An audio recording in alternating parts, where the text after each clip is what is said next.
First and foremost, the most important thing is that India is the fourth largest economy and growing at a very fastest rate, one of the fastest in the world.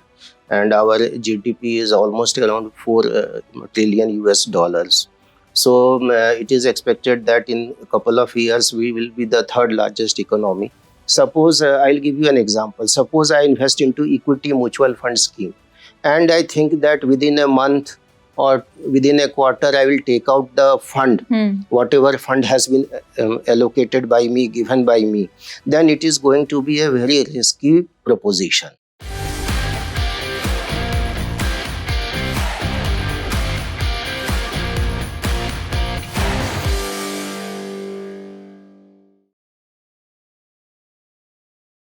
Welcome to Market Pillars Uncovered, the educational series where we bring you powerful insights from leaders shaping India's financial ecosystem. Today we're joined by a seasoned LIC veteran, Mr. Ravi Kumar Jha, the Managing Director and CEO of LIC Mutual Fund. He has had a long and distinguished career with LIC of India, serving the organization in multiple leadership roles. With over 3 decades of experience across corporate strategy, marketing, and investment operations, Mr. Jha brings deep institutional and market insight. LIC Mutual Fund was established in 1989. It has marquee sponsors including LIC, which is Life Insurance Corporation of India, LIC Housing Finance, and GIC Housing Finance. Today, LIC Mutual Fund offers a comprehensive range of products across equity, hybrid, debt, ETFs, index funds, and solution-oriented schemes. In this episode, we will discuss how to select the right mutual fund, understand risk labels and risk profiling, growth versus value style of investing, assessing India's economic outlook, and we'll also explore high-growth industries shaping the future. So let's get started. Mr. Jha, welcome to Money TV, and thank you so much for taking time out to chat with us. Thank you, ma'am. Thanks to all the viewers of Money TV also who have given me this opportunity to express my views. Perfect. So you've had such a vast, extensive experience across LIC and the markets. When you look ahead from now to 2030, what are your thoughts on the quality, the sustainability of India's economic growth? Where do you see it heading? Ma'am, first and foremost, the most important thing is that India is the fourth largest economy and growing at a very fastest rate, one of the fastest in the world. And our GDP is almost around 4 trillion US dollars.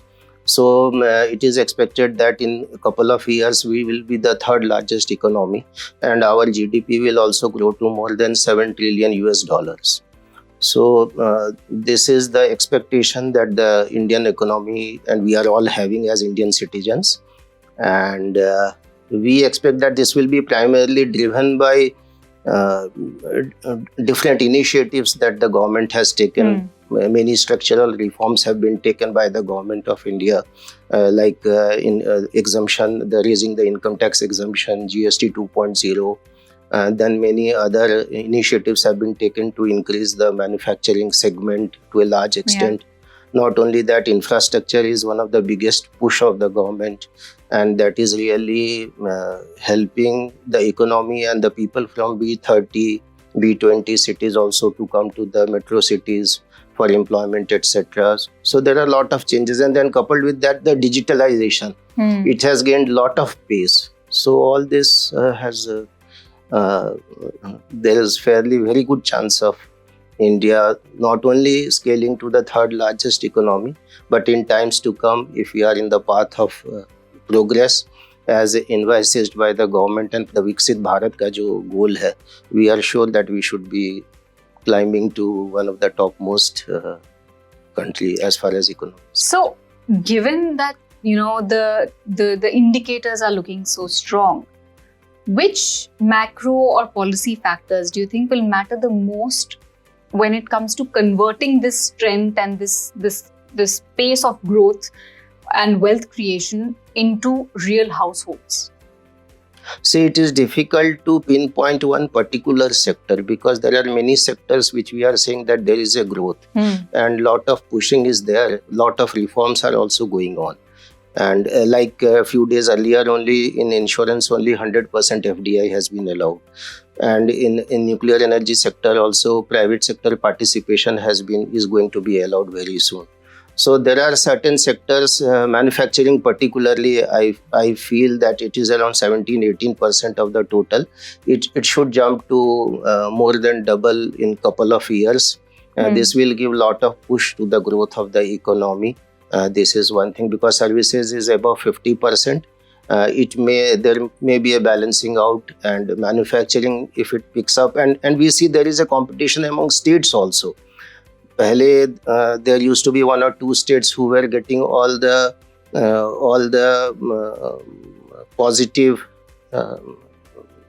confirmations from the industry heads to install their factories, plants, etc. Now we feel that now we are going to, or every day we see that different states are competing for getting the share of industries or industry chiefs setting their plants in their own states, whether it is UP, Tamil Nadu, Telangana, Andhra, Gujarat and Maharashtra are the pioneers. So there are many, MP also, Madhya Pradesh, Rajasthan. So there are a lot of good competitions going on between states. So this is definitely going to help in creation of a very strong manufacturing industry. This is one thing.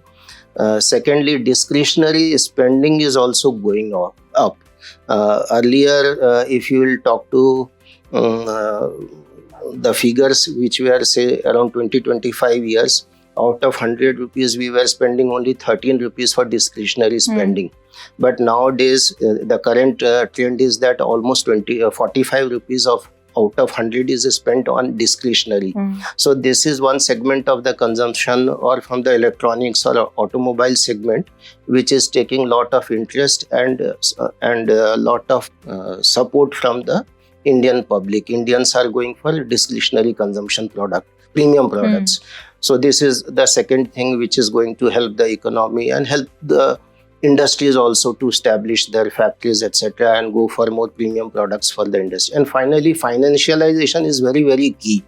When this government came in 2014, they started that Jan Dhan Yojana. Almost 55 crore people have bank accounts. So this financialization, digitalization has really catapulted India into a major economy as far as growth in that segment. UPI has become a revolution.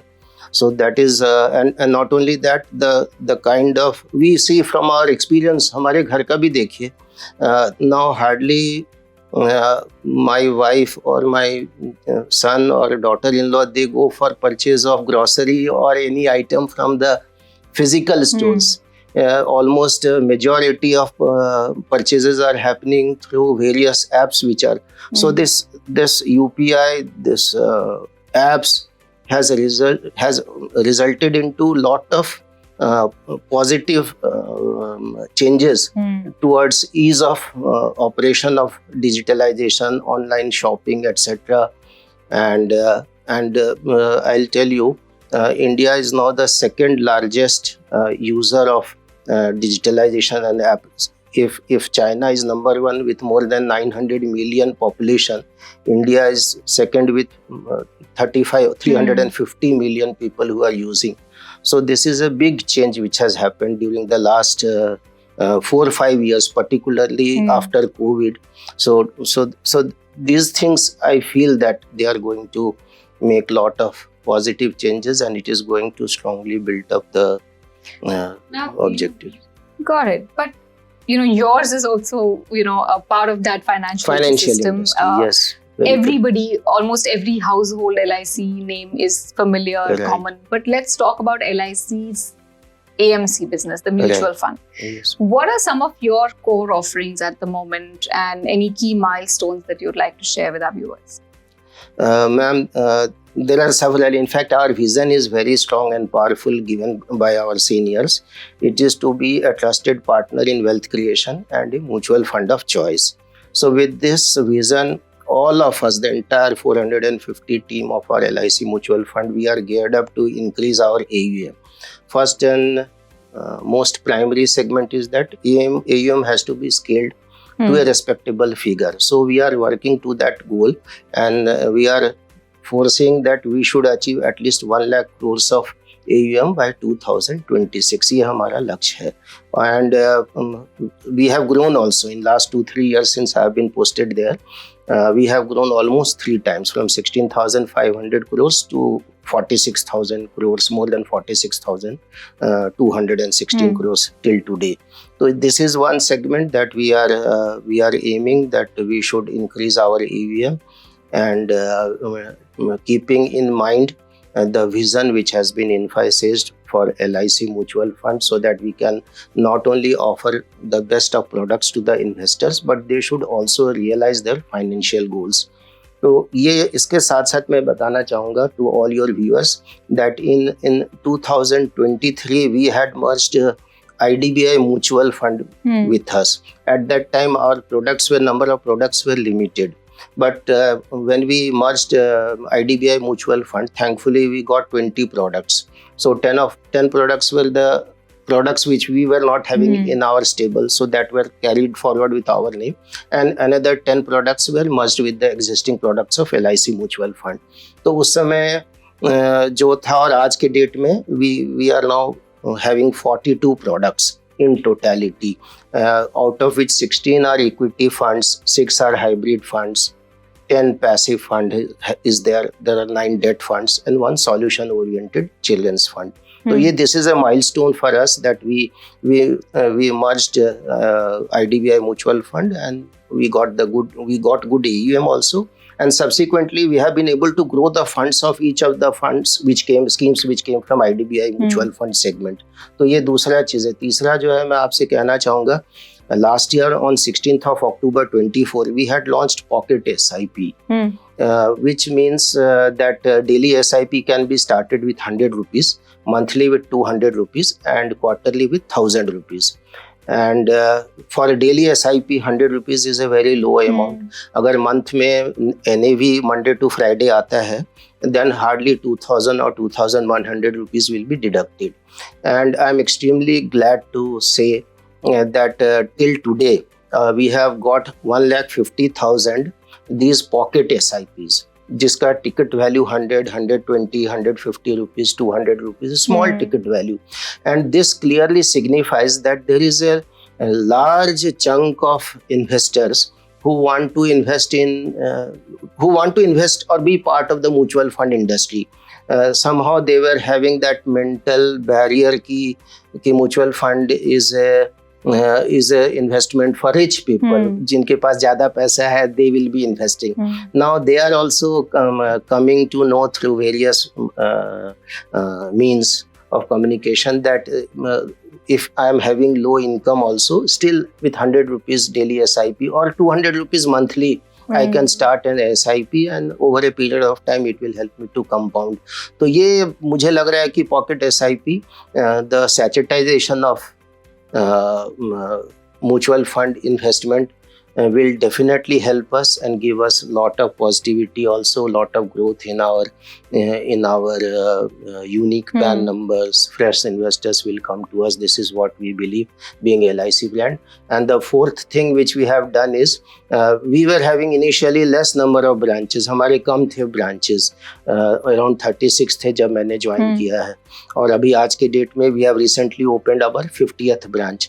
तो हम लोग की एक objective है, target है कि in couple of years we will increase it to at least century बनाएंगे number of branches, but it takes time. Infrastructure, manpower, सब चीज़ को set करने में it takes time.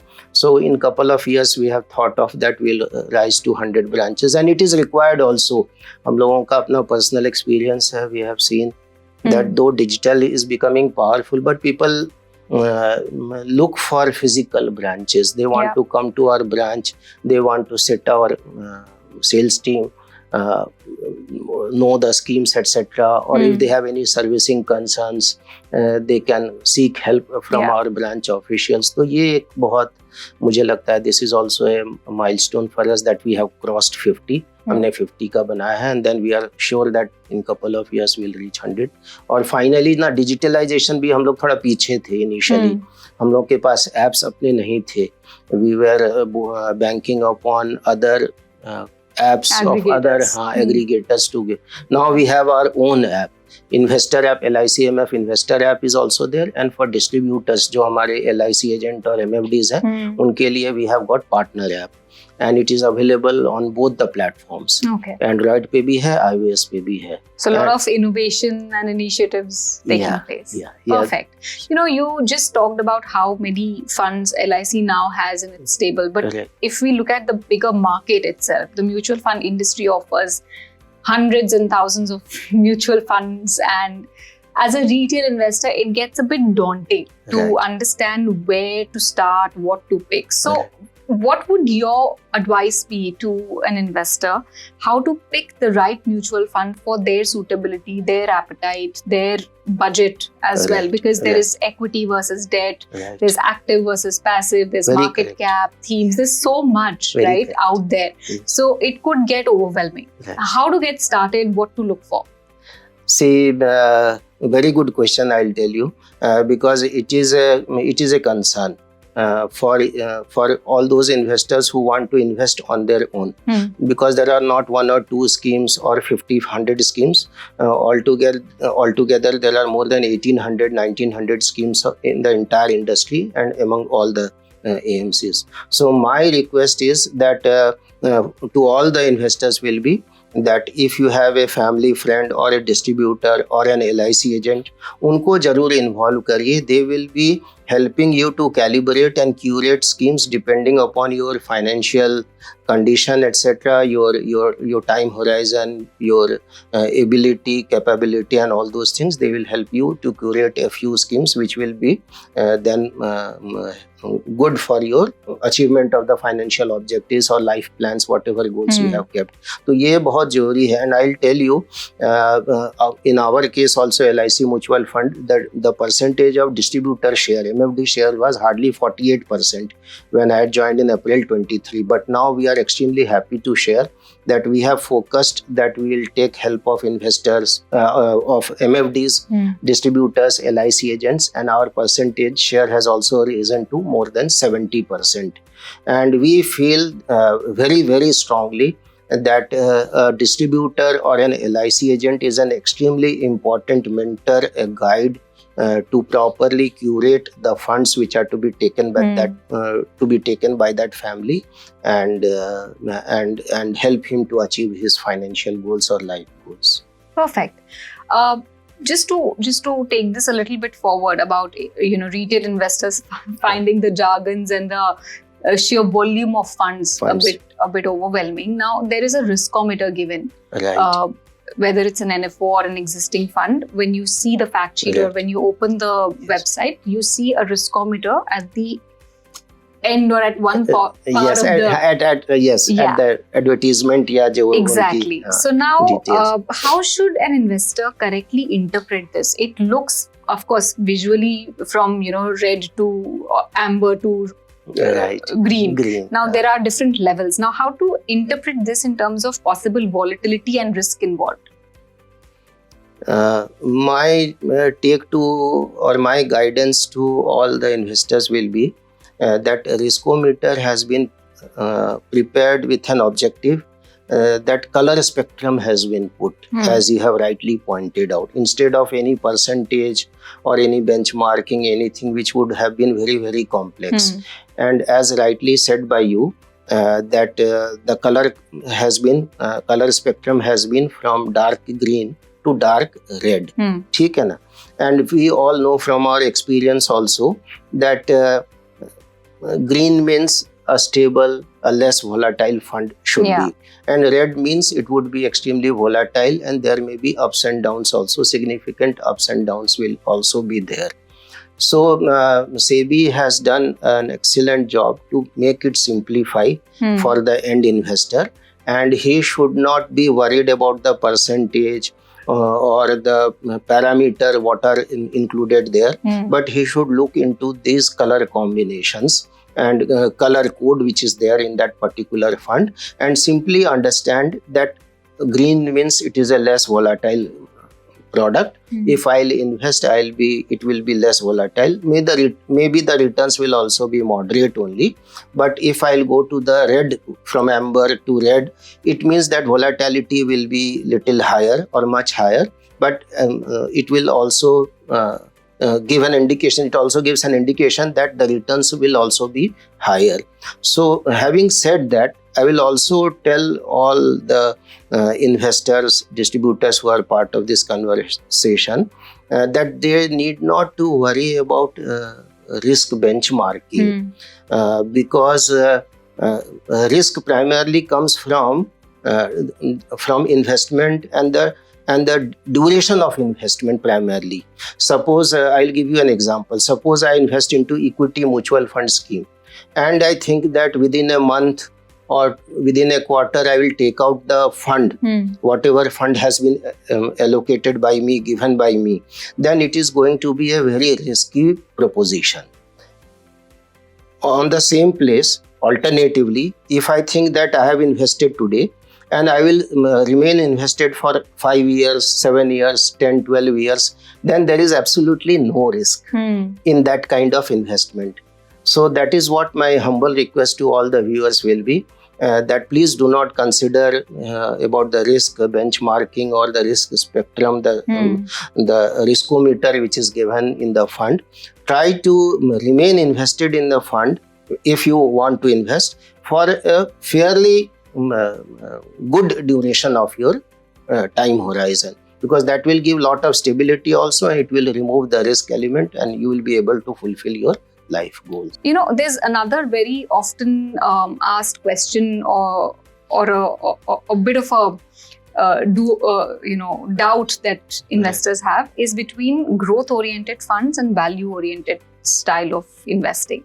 Right. Now, for an investor who wants to build a long-term portfolio, how should they go about navigating whether they want or they should focus on growth-oriented versus value-oriented?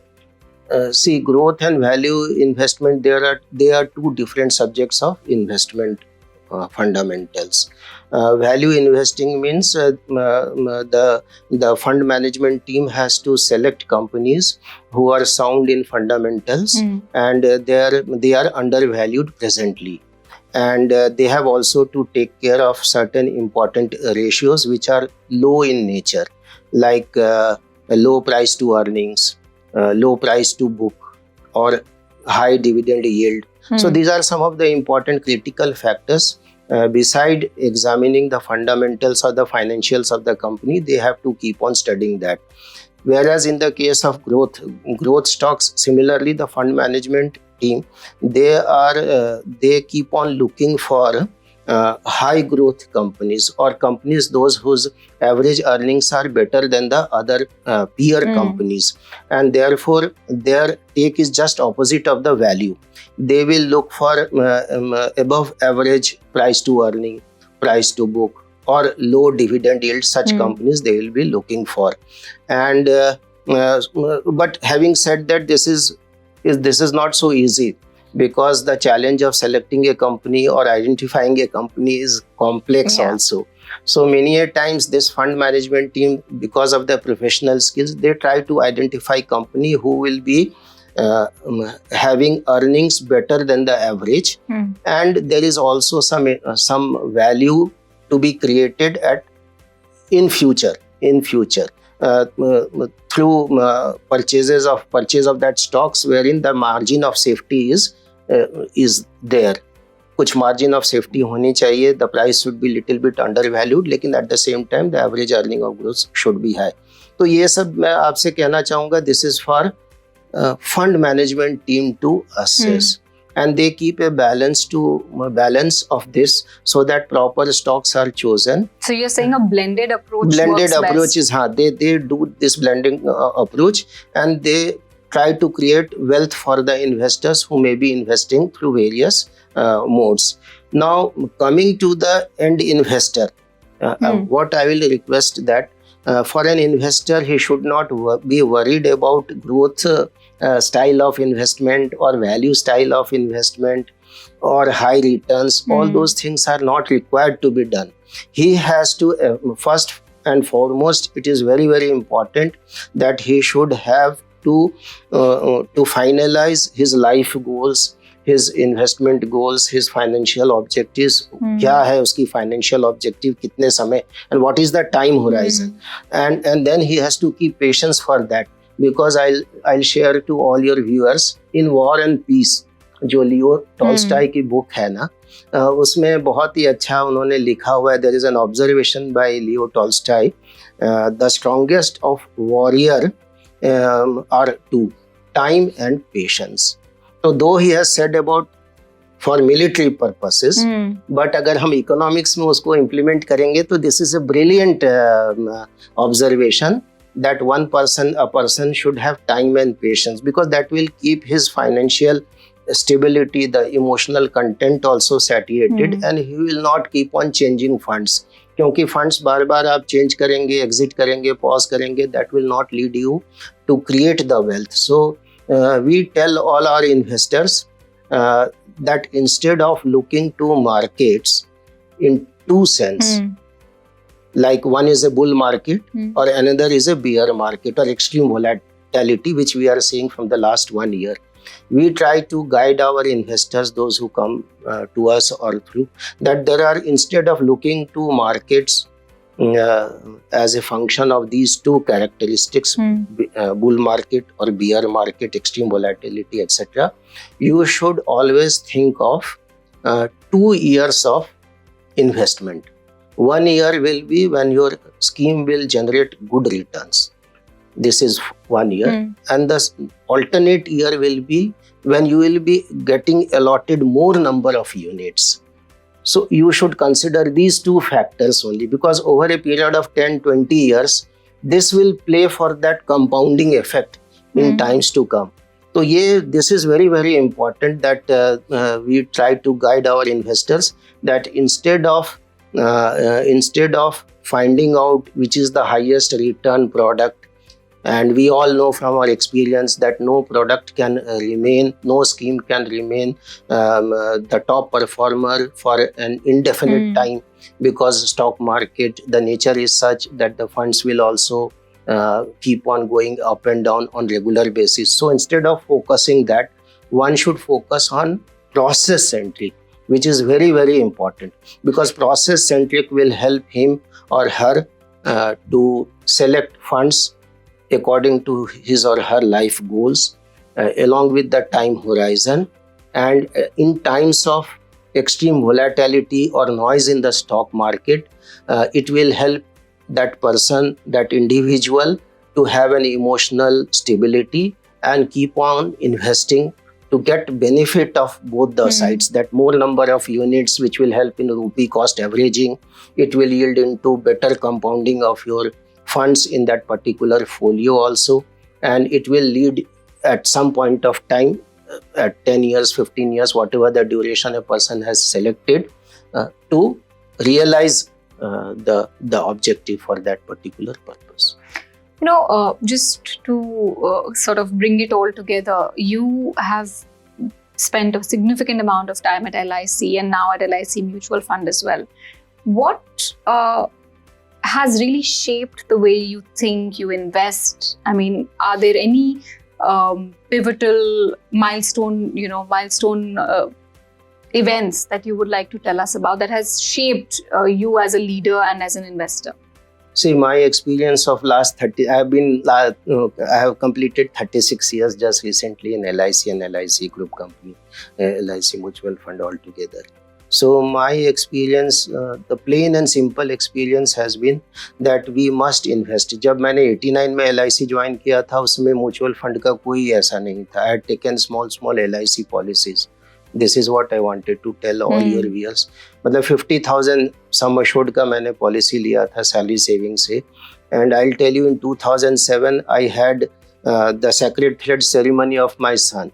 मुझे जो है ना जनो जो बोलते हैं अपने हिंदी में, तो मैं I was worried because in our segment Mithila society Madhubani the sacred thread ceremony is like marriage ceremony, the expenses are very high.